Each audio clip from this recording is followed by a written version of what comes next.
ለብቻሽ ማልቀስ ስትጀምር ይመጣል መድኃኔዓለም። ለብቻክ ስትጨነቅ ይመጣል መድኃኔዓለም። ሊያገዝህ ይመጣል። ይረዳኛል ብለህ የተማመንክበት ሰው ጀርባ ሲዞር፣ ጀርባ ሲሰጥ፣ ፊት ሲነሳ ይመጣል መድኃኔዓለም።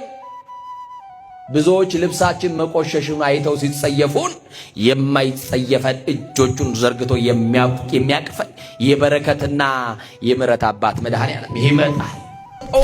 በጆሮ ሹክ የሚልሽን አትስሚ፣ መስማትስ ክርስቶስን ነው። አንተ ያለህልኝ የኔ ነገርማ አያበቃም በዩ። አንተ ያለህልኝማ የኔ ነገር ተስፋ ቢስ አይሆንም በሉት። ያለቀውን መቀጠል ይችላል። ይህ መከራ የምትበላለት ሰውነት ይረግፋል፣ ይሸታል። 30 ጊዜ መስታወት ፊት ለፊት የምትደቀንለት ውበት ይረግፋል። 30 ሽቶ የምትታጠንለት ሰውነት የሚሸት የሚከረፋ ነው። የገዛ የእናቱ ልጅ እንኳን ሳትቀር ይሸታሃል አለችው። ያውም በስሙ ጠርታ እንዳይመስላችሁ አስከሬኑ አለችው። ከሞትን በኋላ ምን ስም አለን እኛ? ሰው ከሞተ በኋላ እኮ አስከሬን ነው ስሙ። ሞተንም በስማችን የሚጠራን መድኃኔዓለም ብቻ ነው። አዎ ታመህ መድኃኒት ያልገዛልህ የሞትክ ቀንማ የቀብሩ ሰዓት ስንት ሰዓት ነው እያለ እየጠየቀ ሊቀብርህ ይመጣል። ስትቸገር ያልደረሰልህ፣ ስትታመም ያልጠየቀ እመነኝ ሊቀብርህ የሚመጣ ግን ሰው አለ። ቀና ብለን አናይም እንጂ ቀባሪዎቻችን ብዙ ናቸው። አንዳንድ ጊዜ በተስፋ መቁረጥ ውስጥ እንሆንና ይሄውና ጠዋት ማታ እየሄድኩ ደጁ እያለቀስኩ እግዚአብሔር እኮ ዝም አለኝ የሚሉ ሰዎች አሉ። የበለጠውን ሊያሳይሻው ዝም ይላል። ፍቅሩን ሊገልጥልሽ ዝም ይላል። የበረታውን ነገር ሊያደርግልሽ የአባትነት ፍቅሩን ሊገልጽልሽ ዝም ይላል። ዝም የሚለው ከተኛህበት አልጋ ብቻ ማንስቶ ፍቅር ሊገልጽ ሳይሆን ከተቀበርንበት መቃብር አውጥቶ ፍቅሩን ሊገልጽልን ይፈልጋል መድኃኔዓለም። እንኳን ታመን መፈወስ ይቅርና ሞተንም ያነሳናል። እንደምን አመሻችሁ።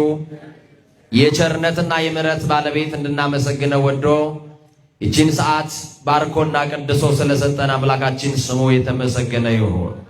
ለቃል ርደት ለሥጋ ምርገት መሰላል የሆነች የአዲስ ኪዳን ኪሩብ ከሰማይ የረቀቀች ዳግሚት ሰማይ በቀደመ ልመናዋ ፍጥረት የምታስምር አዛኝ የጻድቃን ወዳጅ የኃጥአን አማላጅ እናታችን አማላጃችን መመኪያችን በረሃብ ዘመን በልተን የጠገብንባት መሶባችን ድንግል ማርያም በጥማት ዘመን ጠጥተን የረካንባት ጽዋችን ድንግል ማርያም ልብሳችንም ጉርሳችንም ድንግል ማርያም ዘመዳችን ወገናችን ድንግል ማርያም የምንመካባት የመመኪያችን ዘውድ ድንግል ማርያም የምንመረጎዛት በትረ ሃይማኖታችን ድንግል ማርያም ዲያብሎስን ድል የነሳንባት የድል አክሊላችን ድንግል ማርያም ገነት መንግሥተ ሰማያት የገባንባት በራችን ድንግል ማርያም የሕይወት እንጀራ የቀረበባት አማናዊት መሶብ ድንግል ማርያም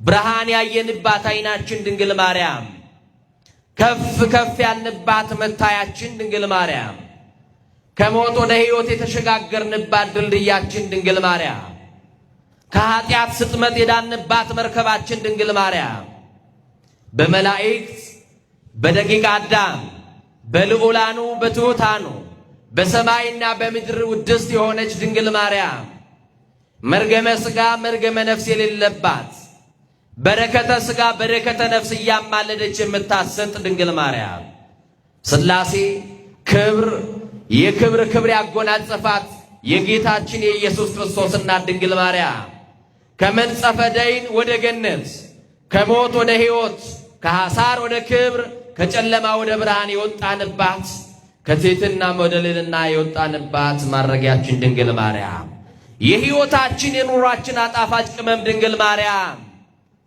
የተጠለልንባት እንባችንን ያበሰችልን ድንግል ማርያም የክፉ ቀናችን የጭንቅ ደራሻችን አማላጃችን ድንግል ማርያም እናታችን ስለሆነች ደስ ይበላችሁ። ክብር ለድንግል ማርያም ይሁን። ብዙ እንደሌላችሁ አውቃለሁ፣ ግን ለድንግል ማርያም እንዲጨበጨባል እንደው ብርድ ይዛችሁ እኔ ያልኩት የምትወዷት ብቻ በደንብ አድርጋችሁ እጃችሁን ከፍ እያደረጋችሁ አመስግኗት። ለመድኃኒታችን ለኢየሱስ ክርስቶስ እናት አምላካችን እግዚአብሔር በዚህ በተወደደ ሰዓት ቃሉን ያስተምረናል። ሊቃውንት ለአእምሮ ዋዘኞች ለጆሮ እግዚአብሔር ደግሞ ለልብ ይናገራል። ሊቃውንት ለአእምሮ ከነገሩን ዋዘኞችም ለጆሮ ካወሩልን የልብ ወዳጃችን እግዚአብሔር ለልባችን የሚነግረን ይበልጣል። ከአለት በላይ የጠነከረው ልባችንን በፍቅሩ መዶሻ ሰብሮ የሚረባንን የሚጠቅመንን የሚያስተምረን እግዚአብሔር በዚህ በተወደደ በመዳን ሰዓት ማን ያውቃል ዛሬ የማንን ጥያቄ ሥላሴ እንደሚመልስ? ማን ያውቃል ታግሳችሁ ዝናቡን ብርዱን ተቋቁማችሁ ቃሉን ለመስማት ይጠብቃችሁ የዛሬ ዓመት ያለቀሳችሁበትን ጉዳይ ዛሬ ጥያቄያችሁን ሊመልስ እንባችሁን ሊያብስ እስከሆነ ማን ያውቃል? ከትከሻችሁ ላይ ያልተንከባለለላችሁ ያጎበጣችሁ ቀና ብላችሁ እንዳትሄዱ የከለከላችሁን ከትከሻችሁ ላይ ማንሳት የሚችል የችግራችሁ መፍትሄ የሆነ የጥያቄያችሁ መልስ የሆነ የቋጠሯችሁ መፈታት ምክንያት የሆነ አባት ስልጣን የማይመልሰውን የሚመልስ ገንዘብ የማይመልሰውን የሚመልስ ዝናና ገንዘብ ቤተ ዘመድ ተሰባስበው የማይፈቱልንን ችግራችንን የሚፈታልን የታመነው ንጉሥ የማርያም ልጅ ኢየሱስ ክርስቶስ እንዲህ አለው ሊቁ አርዎት ሰናይ ወጾርቀ ሊሎቱ ኢየሱስ ክርስቶስ እሱን ቀላል ሸክም የለዘበ ቀንበር ነው። እናንተ ሸክም የከበደባችሁ ወደ እኔ ኑ፣ እኔ ደግሞ አሳርፋችኋለሁ። ቀንበሬ ልዝብ ነው፣ ሸክሜም ደግሞ ቀሊል ነው አለ።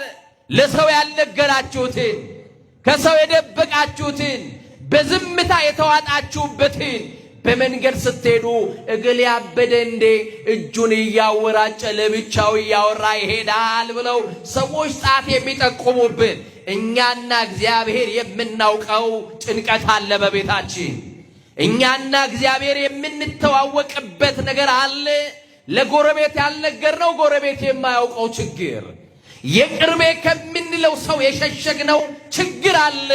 ወገኖቼ የሞት ያክል ቀብራችሁ የረሳችሁትን ችግር የኔ ነገር አብቅቶለታል ብላችሁ ትታችሁት ዳር ላይ የቆማችሁትን ነገር እንደገና አንስቶ ሕይወት መዝራት የሚችል የታመነው በግ የናዝሬቱ ኢየሱስ የማርያም ልጅ ሁሉን ማስተካከል ይችላል። ክብር ለስሙ ይሁን። ሁሉን ማስተካከል ይችላል። ሁሉን መቋጠሮ መፍታት ይችላል። ወገኖቼ ዛሬ መልስ ሳታገኙ እንዳትወጡ መድኃኔ ዓለም ይርዳችሁ። መልስ እንድናገኝ ወገኖቼ እውነቴን ነው የምላችሁ። እናንተ ታግሳችሁ ጠብቃችኋል አይደል? ዛሬ የሚነገራችሁ ነገር አለ። የሚነገራችሁን ቃል ከሰዎች ታሪክ ጋር እያስመሳከራችሁ እንዳትሰሙ ለምናችኋለሁ። አሁን የሚነገረኝ ቃል የኔ ነው በሉ። አሁን ባለችን ጥቂት ደቂቃ ዝናብ ላይ ታግሳችሁ እንደመቆማችሁ እኛም ከመጣን ላይ ቀር ዝም ብለን እንዳንመለስ የእግዚአብሔርን ሐሳብ አብረን እንሰማለን። የምንማማርበት የትምህርታችን ርዕስ ይጼውኡከ በጽድቅ ሰማይ ወትረ ካህሊ ዘውስታድኖ፣ በእውነት ይጠሩሃል ዘውትር ትሰማቸዋል በማዳን ካህሊነ። ይህንን ቃል የተናገረው መፍቀሬ ድንግል ኢትዮጵያዊ ቄርሎስ አባ ጊዮርጊስ ዘጋስጫ የተናገረው ወይንም በመጽሐፈ ሰዓታቱ ላይ የደረሰው ድርሰት ክፍል ነው። በእውነት ይጠሩሃል ዘውትር ትሰማቸዋል በማዳን አዳኝነ ካህሊነ ይላል። አዳኝ የሆነው ማን ነው? ንገሩኝ። ማዳን ማን ነው? ፈዋሹ ማን ነው? የሚሰብር የሚጠግነው ማን ነው? የሚገድል የሚያድነው ማን ነው? ማን ነው ወገኖቼ? እግዚአብሔር ነው። ካህሊነ አዳኝነ። ይሄ መድኃኒት በሥጋ ማርያም የተገለጠ መድኃኒት ለዚህ በሽታ ይሆናል ለዚህ በሽታ አይሆንም የማይባል መድኃኒት ስሙ ኢየሱስ የተባለ ሰውን ሁሉ ከኃጢአታቸው የሚያድን የኃጢአት መድኃኒት የሆነ ኤክስዴት የሌለው መድኃኒት የመጠቀሚያ ጊዜ የማያልፍበት እውነተኛ መድኃኒት። ይሄ መድኃኒት ከዓለም በፊት የነበረ መድኃኒት ነው። ይሄ መድኃኒት በምድር ላይ ያሉ መድኃኒቶችን መድኃኒት አድርጎ የፈጠረ መድኃኒት ነው። ይሄ መድኃኒት በነቢያት ቀድሞ በትንቢት የተነገረ መድኃኒት ነው። በሐዋርያት የተሰበከ መድኃኒት ነው። መላእክት ያገለገሉት ያመሰገኑት መድኃኒት ነው። የሰው ልጆች የዳኑበት ከዘላለም ሞት ያመለጥንበት መድኃኒት ነው። ከአጋንንት ስራት የተፈታንበት መድኃኒት ነው። ስሙ ኢየሱስ ይባላል። ማን ይባላል? መድኃኒት ማለት ነው። ለዚህ ነው ማኅቶተ ቤተ ክርስቲያን ባሕረ ጥበባት ቅዱስ ያሬድ በጣም የሚገርም ነው። ብርሃነ ዓለም ቅዱስ ጳውሎስ በአንደኛ ቆሮንቶስ መልእክት ምዕራፍ 1 ቁጥር 23 ላይ ንሕነሰ ንሰብክ ክርስቶስ ኀዘ ተሰቅለ፣ እኛ ግን የተሰቀለው ክርስቶስን እንሰብካለን ሲል ቅዱስ ያሬድ ደግሞ እንደዚህ ይላል። ወልዶ መድኅነ ንሰብክ ዘእምቅድመ ዓለም አሎ፣ መድኃኒት ልጁን አዳኝ የሆነ ልጁን ከዓለም በፊት የነበረውን መድኃኒት ልጁን እንሰብካለን አለ። ይሄ መድኃኒት የሚጠግን ነው። ይሄ መድኃኒት በቁስላችን ላይ ዘይት የሚያፈስ ነው። ወገኖቼ ከዚህ መድኃኒት ጋር ከተገናኘን ብቻ እንፈወሳለን። የሰማችሁኝ ነው። በሉቃስ ወንጌል ምዕራፍ 7 በጣም የሚገርመኝን አንድ የትምህርት ክፍል አንስተን እንቆያለን። ጌታ መንፈስ ቅዱስ አብሮን ይቆይ።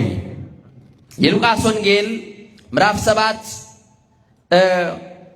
ቁጥር 1 ጀምራችሁ ስታነቡ የክብር ባለቤት የድንግል ልጅ መድኃኔ ዓለም ወደ ቅፍርናሆም እንደገባ የመቶ አለቃ የነበረ ባሪያው ታሞበት ሊሞትም ቀርቦ ስለነበረ ስለ ኢየሱስ በሰማ ጊዜ የአይሁድ ሽማግሌዎች ወደ ኢየሱስ ሄደው ይሄንን የታመመ ሰው እንዲፈውስለት መልእክተኞችን ላከ ይላል። በጣም የሚገርም ነው። ይሄ ሰው የታመመች ልጅ አለው። በቤት ውስጥ የታመመ ሰው አለው። የኢየሱስ ክርስቶስን የማዳን ዜና ሰምቶ አይገርማችሁ? ሰው ሲታመምባችሁ የመጀመሪያ የምትሮጡት ማጋር ነው።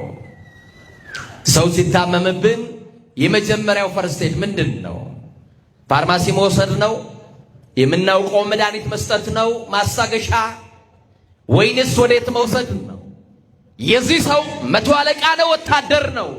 የሰማው ግን እውነተኛ አዳኝ ስለሆነው ስለ ድንግል ማርያም ልጅ ስለ አማኑኤል ነው። ከሱ የበለጠ የተሻለ መድኃኒት ትነግሩኛላችሁ? ንገሩኝ በማርያም። ከሱ የተሻለ መድኃኒት ሰምታችሁ ታውቃላችሁ ወይ? የለም።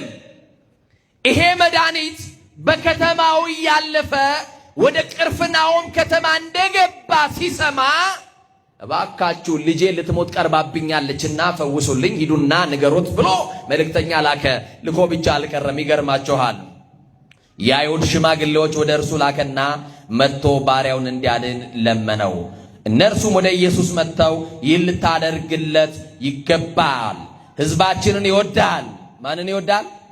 ሕዝባችንን ይወዳል፣ ምኵራብ ራሱ ሰርቶልናል ብለው አጽንተው ክርስቶስን ለመኑት። ኢየሱስም ከእነርሱ ጋር ሄደ ይላል። የታመመችውን ሊፈውስ ሄደ። ዛሬ በአልጋ ላይ ጥላችኋቸው የመጣችኋቸውን ሰዎች፣ መጋረጃ የተጋረደባቸውን ሰዎች፣ መድኃኒት የሚናፍቁትን ሰዎች፣ መዳናቸውን እየተጠባበቁ በተስፋ መቁረጥ ውስጥ በመሞትና ባለመሞት፣ በመኖርና ባለመኖር መካከል ቀኑ የጨለመባቸው ብዙ በሽተኞች በአልጋ ላይ በየቤታችን አሉ። ይሄ ጌታ ይድረስላቸው።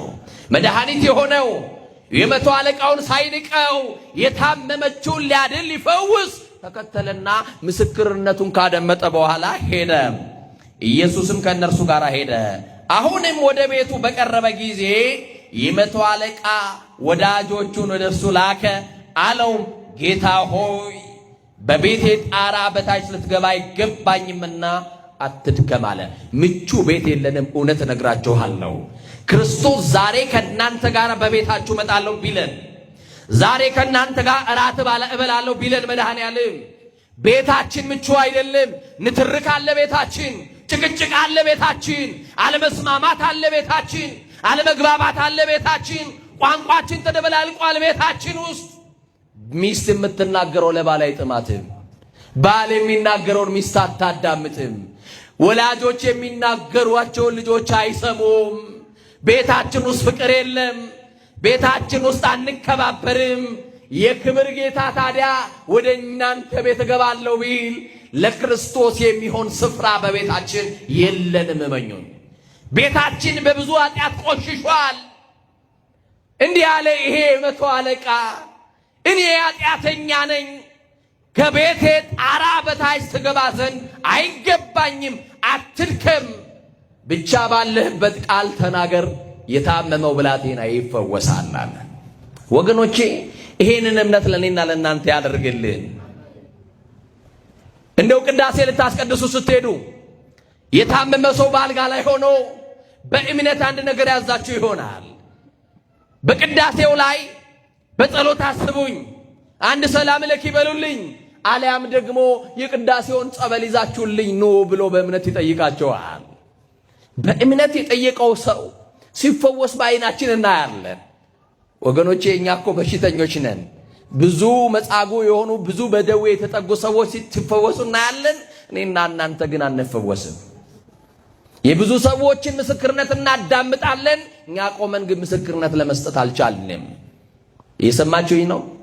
ምን ይሆን በሽታችን?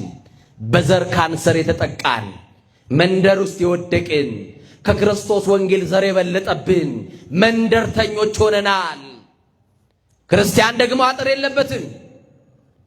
ወንጌል የሚያውቅ ሰው ምንም አይነት ድንበር የለውም። ምዕራብና ምስራቅ መባባሉ ለክርስቲያን ጥቅም የለው። ዘረኝነት እኮ የፈረሰው በርዕዮተ ዓለም በነገስታት ጥንካሬ ሳይሆን በኢየሱስ ክርስቶስ ነው። በክርስቶስ የተሻረውን ዘረኝነት ወገኖቼ በሳምራውያንና በአይሁዳውያን መካከል የነበረውን የጥላቻ ግንብ ያፈረሰው እኮ መድኃኔዓለም ነው። በእኔና በእናንተ መካከልስ በባልና በሚስት መካከል የተገነባውንስ ግንብ፣ በልጆችና በወላጆች መካከል የተገነባውን ያለመደማመጥ ግንብ፣ ያለመከባበር ግንብ፣ የንቀትና የጥላቻ ግንብ ማን ያፍርሰው ታዲያ ከክርስቶስ ውጪ ወገኖቼ? ስለዚህ ቤታችን ቆሻሻ ነው። ይሄ ነገር ሁሉ ክርስቶስን ወደ ቤታችን ሊጋብዘው አይችልም። ይሄ ሰው እንዲህ አለ፣ በጣም በትህትና ከቤቴ ጣራ በታች ልትገባ አይገባኝም ባለህበት ሲል ወሬ ነጋሮች ቀደሙና እንዲህ አሉ። ወሬ የሚነግሩ ሰዎች አይጠፉም። እናንተ በእምነት እድናለሁ ብላችሁ ስትመጡ ተስፋ ሊያስቆርጥ አጅረው ይመጣል። አያችሁ፣ የምትድኑበት ቦታ ቆማችሁ ከክርስቶስ ጋር እንኳን ቆማችሁ እርግጠኛ ናችሁ አሁን ከመድኃኔዓለም ጋር እንዳላችሁ? ከመድኃኔዓለም ጋር እኮ ነው ያሉት ሰዎቹ። መድኃኔዓለም ደግሞ ጉዞ ጀምረዋል። ወደማ ወደዛ ሰው ቤት እያቀና ነው። መድኃኔዓለም እየሄደ ነው። ግን አስቆሙትና መምህሩን አታድክመው አሉት። ምን አትበለው? ምን አትበለው? አታድክመው፣ ልጅ በሕይወት የለችም ሞታለች አሉት። ከክርስቶስ ጋር ሆነን ጠላት ተስፋ ያስቆርጠናል። አትድንም፣ ተስፋ የለህም፣ ሞትህ ጥሩ ኑሮ ሳይሆን ጥሩ ሞት ብትመኝ ይሻልሃል ይላል። የጠላት ሐሳብ ሁል ጊዜ ተስፋ ማስቆረጥ ነው ወገኖቼ። ዓለምን ከሰማችኋት ተስፋ ታስቆርጣችኋለች። እግዚአብሔርን ስትሰሙ ግን ተስፋችሁ ይቀጥላል። ማንም መስማት ብቻ ነው የሚያዋጣን። ይቀርባችኋል። ክርስቶስ እያለ ሞት የሞት ወሬ ተነገረ። የሞትን መውጊያ ሊሰብርልን እንደመጣ አላወቁም። የሰማችሁኝ ነው? ኤጲፋንዮስ የቆጵሮስ ደሴት ኤጲስቆጶስ ነፍስ እንተ ተአስረት በሞት ፈታይከ፣ በሞት ታስራ የነበረችን ነፍስ ፈታሃት ብሎ እንዳመሰገነ የሞትን ማሰሪያ ሊቆርጥ እንደሚቻለው አላወቁም። አታድክመው። ጌታ የታመመ ብቻ የሚፈውስ እንጂ የሞተ የሚያስነሳ አልመሰላቸው። አንቺ ቤትም የሞት ያክል የረሳሽውን ነገር ሊያነሳልሽ ይሄ ጌታ ይመጣል፣ ጠብቂው።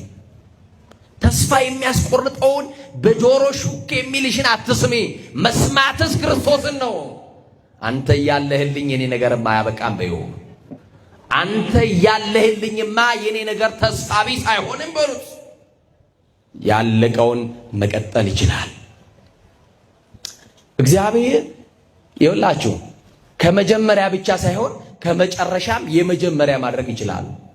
እና እንደዚህ አደረገ።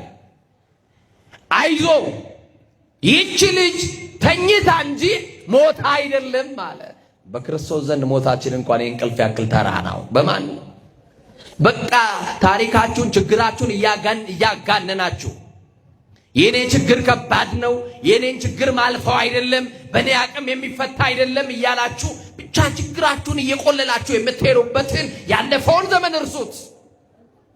ክርስቶስ እኮ ነው ያጠገብ ያለው። አያችሁ። እና ልጅቷ ተኝታ እንጂ ምን አላለችም፣ አልሞተችም አለ። የዮሐንስ ወንጌል ምዕራፍ 11 ላይ ይሄ ሰው ልጅ ታሞበት ወደ ጌታ እንደላኩ የማርታና የማርያም ወንድም የሆነ አልዓዛር እንዲህ ተብሎ በመጽሐፍ ቅዱስ ተጠቅሷል። ስሙ ጌታ ይወደው የነበረ ማን ይወደው የነበረ? ማን ይወደው የነበረ? ይገርማቸዋል። ብዙዎቹ ጌታን ይወዱታል ተብሎ ተጽፏል እንጂ ጌታ ይወዳቸዋል አይደለም። እስቲ አንድ ነገር እርግጠኛውን ልንገራችሁ፣ ክርስቶስ ይወደናል። እስቲ በሉ ይወደናል በሉ። ወዶ አይጠላም ክርስቶስ።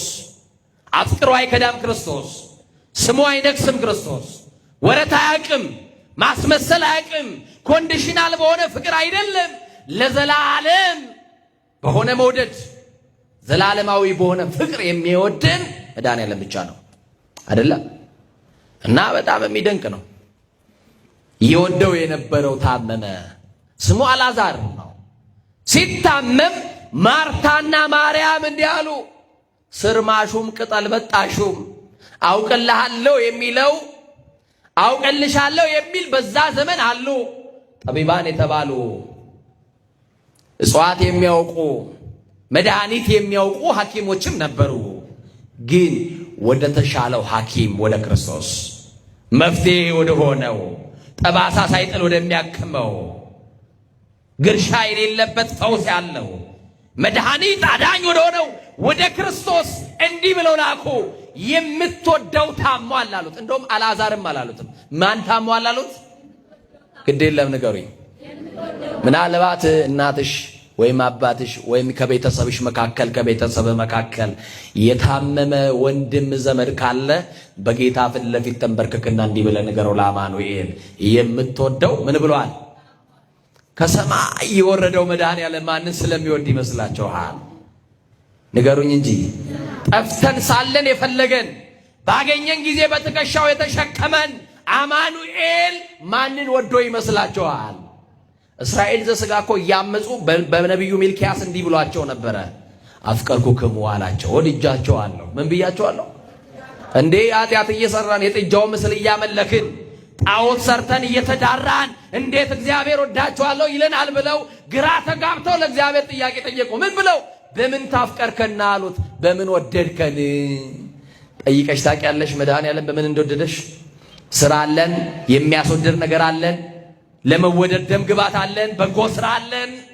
አያችሁ፣ ምንም አይነት ጽድቅ ሳይገኝብን አማኑኤል ግን ወዶናል። ምን ብሎናል? ስለወደደን ደግሞ ከሰማይ ሰው ሆኖ ወርዷል። ምን ሆኖ? ይገርማችኋል። የባሪያ መልክ ይዞ በቀራንዮ አደባባይ እርቃኑን ተሰቅሎ ጸጋ ልብሶናል። ስለሚወደን ራሱን በዘንግ ተመቶ በሁለት ወንበዴዎች መካከል ተሰቅሎ የአይሁድን እርኩስ ምራቅ ተቀብሎ ከሊቶስትራ እስከ ቀራንዮ የተንከራተተው አማኑኤል ስለሚወደን ነው። ምን ስለሚለን?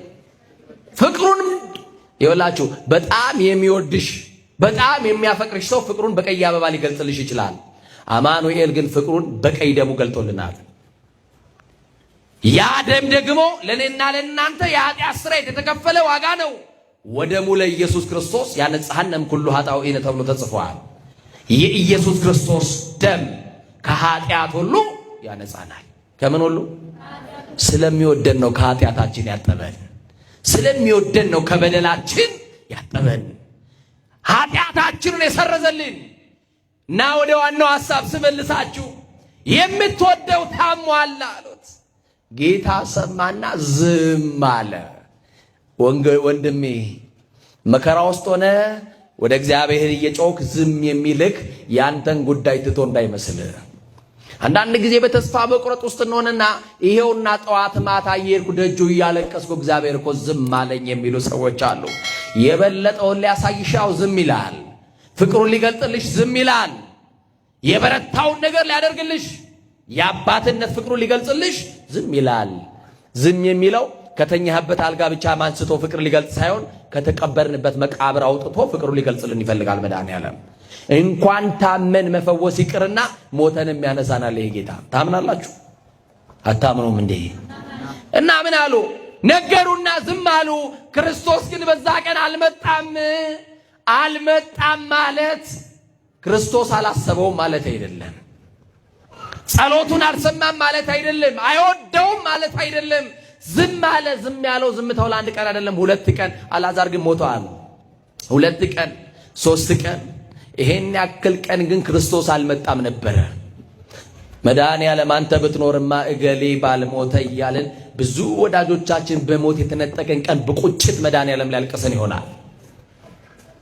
መድኃኔዓለምማ ዝም ያለው ይዘገያል። ጊዜው ሲደርስ ከተቀበረበት መቃብር ማውጣቱ ይቀራል እንዴ? ንገሩኛ። የትንሣኤ ጌታ እኮ ነው። ያንቺ ነገር ጊዜ ይጠብቃል እንጂ ጠብቂው። ቀን አለ፣ የመጎብኛ ጊዜ አለን። ሰዓቱ ሲደርስ ማይነሳ ማን አለ መሰላችሁ? ጊዜው ሲደርስ የማይጎበኝ ማን አለ መሰላችሁ? እና በአይሁዳውያን ልማድ ሰው ከሞተ ዕለቱን ይቀበራል። መቼ ይቀበራል? ዕለቱን ተቀበረ እና ከተቀበረ 3ኛው ቀን ምንድን ነው የሚባለው በእኛ ባህል? አቤት ሰለስት ማለት ይኸውላችሁ፣ ድንኳኑ ይፈርስና ቤተ ዘመድ ሁሉ ከሩቅም የመጣ እርሙን አውጥቶ አልቅሶ ይሰነባበታል። የኔ ጌታ መድኃኔዓለም ለካ የቀረው አስተዛዛኝ ሲበተን ወደና አልዓዛር ቤት ሊመጣ አስቦ ነው። ሐዘኑ የብቻቸው ሲሆን እየሰማችሁኝ ነው አይደል? አዎ። ታመህ መድኃኒት ያልገዛልህ የሞትክ ቀንማ የቀብሩ ሰዓት ስንት ሰዓት ነው እያለ እየጠየቀ ሊቀብርህ ይመጣል። ስትቸገር ያልደረሰልህ፣ ስትታመም ያልጠየቀ እመነኝ ሊቀብርህ የሚመጣ ግን ሰው አለ። ቀና ብለን አናይም እንጂ ቀባሪዎቻችን ብዙ ናቸው። እየሰማችሁኝ ነው አይደል? እና መድኃኔዓለም ሰለስት ከተለቀሰ በኋላ አስተዛዛኝ ሲበተን ድንኳኑ ሲፈርስ ሁሉ ወደ ቤት ሲገባ ማርታና ማርያም ለብቻቸው ማልቀስ ሲጀምሩ መድኃኔዓለም መጣ። አስተዛዛኝ ሲበተን ይመጣል። ለብቻሽ ማልቀስ ስትጀምር ይመጣል መድኃኔዓለም። ለብቻክ ስትጨነቅ ይመጣል መድኃኔዓለም። ሊያገዝህ ይመጣል። ይረዳኛል ብለህ የተማመንክበት ሰው ጀርባ ሲዞር፣ ጀርባ ሲሰጥ፣ ፊት ሲነሳ ይመጣል መድኃኔዓለም። ብዙዎች ልብሳችን መቆሸሹን አይተው ሲጸየፉን የማይጸየፈን እጆቹን ዘርግቶ የሚያቅፈን የበረከትና የምሕረት አባት መድኃኔዓለም ይመጣል። ማን ይመጣል? በቃ መድኃኔዓለም ይመጣል። መጣ። ሲመጣ በ4ኛው ቀን፣ በስንተኛው ቀን? ሰለስት አልቆ በ4ኛው ቀን መድኃኔዓለም አስተዛዛኙ ሲበተን መጣ። ከበር ላይ የኢየሱስን መምጣት ሰምታ ማርታና ማርያም የመጣ መስሏቸው፣ ምን ሊደርስ የመጣ መስሏቸው? እንዳይመስላችሁ ክርስቶስ ለቅሶ ሊደርስ አይደለም የሚመጣው፣ ሊያነሳን ነው የሚመጣው። ምን ሊላል? ግድ የለም እስቲ ሊያነሳን በሉ። አው ቀና የምንልበት የምንነሳበት ዓመት ያደርግልን እና መጣ። ከውጪ በለቅሶ ተቀበሉት። የምትወደው እኮ ታሟል። ጌታ ሆይ አንተ በዚህ ብትኖር እኮ ወንድሜ አይሞትም አለችው። በሁሉ የሞላ አምላክ ሙሉ በኩል ይሄ እኮ ነው መድኃኔዓለም። የሌለበት ቦታ የለም፣ የታጣበት ጊዜም የለም። በሁሉ የሞላ አምላክ ነው። እውነት አሰብ፣ እውነት አሰብ፣ እውነት አንተ ብትኖር አለች የእውቀቷን። ወንድሜ ምን አይልም አይሞትም ነበር ብላ አለቀሰች። ወደ ቤትም አብሯቸው ገባና ጌታ አለቀሰ። ምን አለ? እኔና እናንተ ለቅሶ ቤት ሄደን የምንወደው ሰው ሲሞት እርማችንን የምናወጣው ከእንግዲህ አንገናኝም ብለን ልስንብት ነው። ክርስቶስ ለምን እንዳለቀሰ ታውቃላችሁ? እስቲ ከኔ ጋር እንደዚህ በሉ፣ እንደሚያነሳው እያወቀ በሉ። አለቀሰ። ምን እንደሚለው እያወቀ፣ እንደሚያነሳው እያወቀ አለቀሰ። ለ4 ቀን ለብቻቸው ያለቀሱትን ሐዘናቸውን ተጋራ መድኃኔዓለም። ገባና ቁጭ ብሎ አለቀሰ። ቀጥሎ ጥያቄ ጠየቃቸው፣ ወዴት ነው የተቀበረው አለ። አሁን የማርታና የማርያም ጥያቄ እምነታቸው በጣም ይወደው ስለነበረ እዚህ አልቅሶ ስላልወጣለት መቃብሩ ላይ ሄዶ ሊያለቅስ ነው ብለው አስበዋል። መቃብር ላይ ግን ለቅሶ የለም። እስቲ መቃብር ላይ ለቅሶ የለም በሉ። ግዴ ለምን ላስቸግራችሁ? እንደው እዚህ ማታ መቃብር ላይ በሉ ምን የለም እና ምንድነው ያለው? ትንሣኤ በሉኝ። እያንዳንዱ እንደው ባይለዩን ብለን የምናስባቸው እንደው ዛሬ በዚህ ጊዜ በኖረልኝ ብለን የምንናፍቀውን ሰው ቀብረነዋል። ይሄው ዙሩ ከቤተ ክርስቲያን ጀርባ ስንት ኃያላን ረግፈዋል፣ ስንት ቆንጆች ተቀብረዋል፣ ለስንት ነገር የሚታጩ ሰዎች ይሄው ከመቃብር በታች ምን ይጠብቃሉ ካላችሁ ትንሣኤያቸውን ይጠብቃሉ። ማን ሲመጣ ሊያነሳቸው ነው? እሱ ደግሞ ጌታ ነግሮናል። እኔ ወደ ሰማይ የሚሄደው ስፍራ ላዘጋጅላችሁ ነው። ምን ላዘጋጅላችሁ? ድጋሚ የሚመጣው ግን ልሰበስባችሁ ነው አለ። ክብር ለስሙ ይሁን። መጥቶ ይሰበስበናል። ሞት ካለበት፣ መከራ ካለበት፣ ችግር ሐዘን ከተፈራረቀበት ዓለም ሊሰበስበን ይመጣል። ከሚያልፈው ዓለም ወደ ማያልፈው ዓለም፣ ጨለማ ካለበት ብርሃን ወዳለበት ዓለም ሊያሳልፈን ይመጣል። እንደ መላእክት 24 ሰዓት በበጉ ዙፋን ፊት ለፊት ቆመን አዲሱን የበጉን ቅኔ እየተቀኘን የምንዘምርበት አዲስ ሀገር፣ አዲስ ሰማይና አዲስ ምድር ለእኔና ለእናንተ ተዘጋጅተዋል። ለዚህ እኮ ነው አባታችን ሆይ ብለን ስንጸልይ መንግስት ምን ትበል እንለዋለን? ትምጣ። ምን ትበል? እየገባችሁ ነው የምትጸልዩት? መንግስት ትምጣ እንለዋለን። እና መቃብሩ የት ነው አሉት መድኃኔዓለምን። ምን ብሎ መለሰ ታዲያ? ምን ብለው መለሱለት? ማርታና ማርያም ጌታ ሆይ እኮ ስጋ ነው ያለን፣ ሰውነት ነው ያለን። ታውቃላችሁ? ሰው ከሞተ በኋላ ቶሎ ብሎ ምንድነው አምጡ የሚባለው ታውቃላችሁ? ሽቶ አይደለም እንዴ? ሰው ከሞተ በኋላ ህይወቱ ካለፈ በኋላ ትንፋሹን አዳምጥና ሰው ምን ይላል? ቶሎ በል ሽቶ ፈልጎ ሽቶ አምጡ ነው የሚባለው። ይህ መከራ የምትበላለት ሰውነት ይረግፋል፣ ይሸታል። 30 ጊዜ መስታወት ፊት ለፊት የምትደቀንለት ውበት ይረግፋል። 30 ሽቶ የምትንታጠንለት ሰውነት የሚሸት የሚከረፋ ነው። የገዛ የእናቱ ልጅ እንኳን ሳትቀር ይሸታሃል አለችው። ያውም በስሙ ጠርታ እንዳይመስላችሁ አስከሬኑ አለችው። ከሞትን በኋላ ምን ስም አለን እኛ? ሰው ከሞተ በኋላ እኮ አስከሬን ነው ስሙ። ሞተንም በስማችን የሚጠራን መድኃኔዓለም ብቻ ነው። ክብር ለስሙ ይሁን። የእናቱ ልጅ ረስታው አስከሬን ስትለው፣ ሬሳው ስትለው፣ ይሸታል ስትለው አይደለም። ክርስቶስ ተጠጋ። እንዴት አይነት ፍቅር ነው! ጠጋ አለና በስሙ አስከሬን በተባለበት አይደለም፣ ሬሳ በተባለበት አይደለም። ምንድነው ያለው? አቤት አልዓዛር አለ። ማን ነው በስሙ ሲጠራ አቤት የማይል? ያውም ክርስቶስ ተጣርቶ የሚጣራው እኮ መድኃኔዓለምን ነው። አቤት የማይል የለም። እሱ ሲጣራ ሎቱ ይትራው አናቅጸ ሞትም ግርማው፣ ከግርማው የተነሳ የሞት ደጆች የሚከፈቱለት ጌታ እኮ ነው። አልዓዛር አለው። አራቱ ባህሪያተ ሥጋ ፈርሶ በስብሶ ተለያይቶ የነበረው የአምላኩን ቃል የኢየሱስ ክርስቶስን ድምፅ ሲሰማ መግነዝ ፍቱልኝ ሳይል፣ ድንጋዩን እንኳን አንከባሉልኝ ሳይል የአምላኩ ድምፅ ብቻ ከሙታን መካከል ፈጥኖ አነሳው። እየሰማችሁኝ ነው ወገኖቼ? የትምህርታችን ርዕስና ሐሳብ ይፄውከ በጽድቅ ሰማይ ወትረ ካህሊ ዘውስታድኖ፣ በእውነት ይጠሩሃል አለ። አዎ መከራ በገጠማቸው ሰዓት በእውነት እውነተኛ ወደሆነ ወደ ክርስቶስ ነው የተጣሩት። ዘውትር ትሰማቸዋለህ አለ አባ ጊዮርጊስ ዘጋስጫ። አዎ የመቶ አለቃውንም ሰማው። የአልዓዛር እህቶች የመጀመሪያ ምርጫቸው ክርስቶስ ስለነበረ የመጨረሻቸውም ክርስቶስ ሆነላቸው። ይሄ ጌታ የመጀመሪያ ምርጫችሁ ከሆነ የመጨረሻችሁም እሱ ይሁንላችሁ። እስከ መጨረሻው በዚህ ጌታ ተጣብቀን እንድንኖር፣ ከሱ ጋር ብቻ ለዘላለም እንድንኖር መድኃኔዓለም ይፍቀድልን ወገኖቼ። ስለዚህ በእውነት የተጣሩትን እግዚአብሔር ከሰማ ዛሬ ጥሪያችን ወደ ክርስቶስ ቁሳዊ የሆነ ጥያቄ አታስቀድሙ። እንደው ከኮት በፊት ምን ይቀድማል? እንደ ለባሽ ሆኖ ልትሉኝ ነው? ከኮት በፊት ምን ይቀድማል? ሸሚዝ፣ ቲሸርት፣ ፓካውት ምናምን ልትሉኝ አላችሁ አውቀዋለሁ። ግን እንደ ለባሽ ሆኖ እንበለው አይደል? አዎ። ግን የሚቀድም ነገር አለ ኮቱ ሳይለበስ። ልክ እንደዛው አቅድሙ ስንቅክሙ። የሰማችሁኝ ነው? ስንቃችሁን አስቀድሙ። ሰማይን የሚያክል ዳገት መቃብርን የሚያክል ቁልቁለት ይጠብቀናል። ስንቅ የሌለው መንገደኛ በመንገድ ይራባል። ስንቅ የሌለው መንገደኛ በመንገድ ይጠማል። እንዳንራብ እንዳንጠማ አቡፋና የተባለ የግብፅ አንድ ትልቅ መነኮስ ወደ እግዚአብሔር እንዲህ እያለ ጸለየ አሉ። እየሰማችሁኝ ነው? ጌታ ሆይ ስንት ዓመት ቀረኝ ልሞት እያለ ይጸለያል። ጠይቃችሁ ታውቃላችሁ?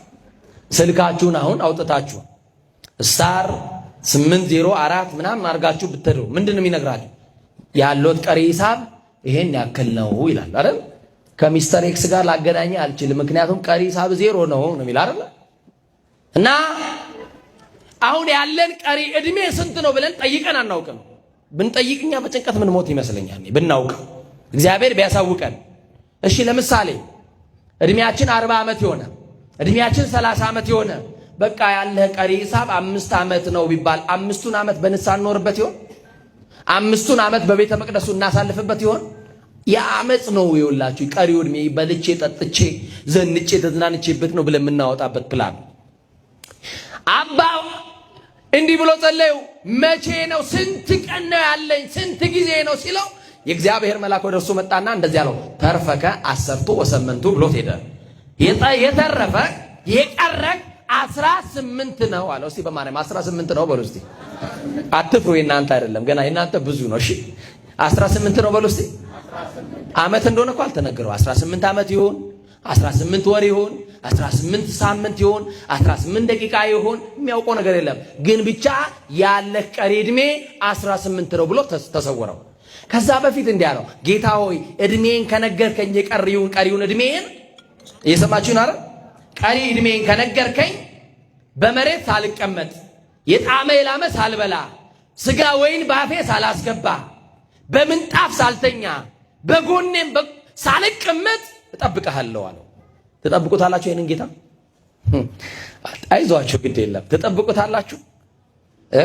ባንጠብቀውም ግን መምጣቱ አይቀር። የሰማችሁን አይደል? እንዲህ ነው ያለው የማቴዎስ ወንጌል ምዕራፍ 24 ቁጥር 44 ላይ ድልዋኔክሙ ንበሩ፣ ተዘጋጅታችሁ ምን በሉ እንደሚሞት ስሩ።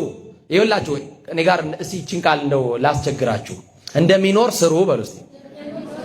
አሁን ትእዛዝ ሆነባችሁ። እንደሚኖር እንስራ በሉ እሺ። እንደሚሞት እንዘጋጅ ይሻላል። የምንሰራው ስራ ዘላለም ለመኖር አይደለም። ምድር መቆያ እንጂ መኖሪያ አይደለችም ነች እንዴ? መቆያ መሆኗ ቢገባን ይሄ ሁሉ ህዝብ አይጨካከንም ነበረ። ይሄ ሁሉ ህዝብ በሩን ዘግቶ መብላት አይጀምርም ነበር። ወንድሙ እየተራበ መድኃኒት መግዣ አጥቶ እና በአጭር ቃል 18 ቀርተዋል አለው። ለእግዚአብሔር ደግሞ ቃል የገባው ምንድን ነው? ቀኑን ካሳወከኝ ስጋ ወይን አልበላም፣ የጣመ ወይ የላም አልቀምስም፣ በመሬትም ምን አልልም አልቀመጥም ብሏል። እና 18 ቀርተዋል ሲለው በቃ 18 ደቂቃ ናት ቆሜ እጠብቅሃለሁ አለና 18 ደቂቃ እየጸለየ ነገረ መስቀሉን እያሰበ የኔ ጌታ በአንተ ፊት እንዴት እቆማለሁ ምግባር የለኝ ደካማ እያለ እየጸለየ 18 ደቂቃ አለፈ። እንዴ 18 ደቂቃ አለፈች። ታዲያ ምንድን ያለኝ ሲል 18 ሰዓት ነው በቃ ብሎ ለ18 ሰዓታት ቆመና መድኃኔዓለምን ጠበቀ። አሁንም 18 ሰዓት ቆሞ ሲጠብቀው አሁንም 18ቱ ሰዓት አለፈ። በቃ 18 ሰዓት ሳምንታት ነው ብሎ 18 ሳምንታት ጠበቀ። አሁንም 18 ሳምንት አለፈ። በቃ 18 ወራት ናቸው ብሎ 18 ወር ቆመና መድኃኔዓለምን ጠበቀ። ስንት ወር? ከመቆሙ የተነሳ እግሩ ከመእግረ ነጌ እንደ ዝሆን እግር እስኪያብጥ ድረስ እግሩ የዝሆን እግር እስኪመስል ድረስ አበጠ። የእግሩ አገዳ ሊሰበር ደረሰ። ከመቆም የተነሳ 18 ወራት ሙሉ። አንድ ዓመት ስንት ወር አለው? 12 18 ውስጥ ስንት ነው? አንድ ዓመት ከስንት ነው? አቤት ሂሳብ እንደኔ ናችሁ ማለት ነው። እና ይሄን ያክል ጊዜ አንድ ቀንም በስተት አልተቀመጠም። ለሽፋሽፍቶቹ እንቅልፍ አልሰጠም። ከዛ በኋላ የጌታ መልአክ ከ18 ወር በኋላ መጣና ተርፈከ 18 ብዬክ ነግሬክ ሄጃለሁ፣ የቀረክ 18 ነው ብያለሁ። ስለዚህ ጌታዬ ድጋሚ ልኮኛል። አንተ ደግሞ 18 ሳምንት ይሁን ቀን ይሁን ደቂቃ አልተነገረህም፣ 18 ዓመት አለክ አለው። ሄደ። ስንት ዓመት? ስለዚህ ለእግዚአብሔር የነገረው ምን አልልም ብሎ ነው፣ አልቀመጥም ብሎ ነው። ስንት ዓመት ቆመ ማለት ነው? 18 ዓመት። አሁን 18 ዓመት የሞላን እዚህ ውስጥ ያለን እስቲ ወንድሞች እህቶች፣ እንደ 18ቱ ዓመት ውስጥ ስንት የጽድቅ ስራ ሰራን? ስንቱን ዓመት በጽድቅ አሳለፍን? ስንቱን ዓመት በንስሐ ተመላለስንበት? ይሄው የባከነ እድሜ ነው ይዘን የመጣ ነው። እንደው አዲሱ ዘመን ላይ ያባከነውን እድሜ የካሳ ጊዜ እንዲሆነው ለእግዚአብሔር የምስጋና መስዋዕት የምንሰዋበት የምስጋና ዕዳ አለባችሁ። ያላመሰገንባቸው ነገሮች ይበልጣሉ። ያጉረመረምንባቸው ሌሊቶች ይበልጣሉ።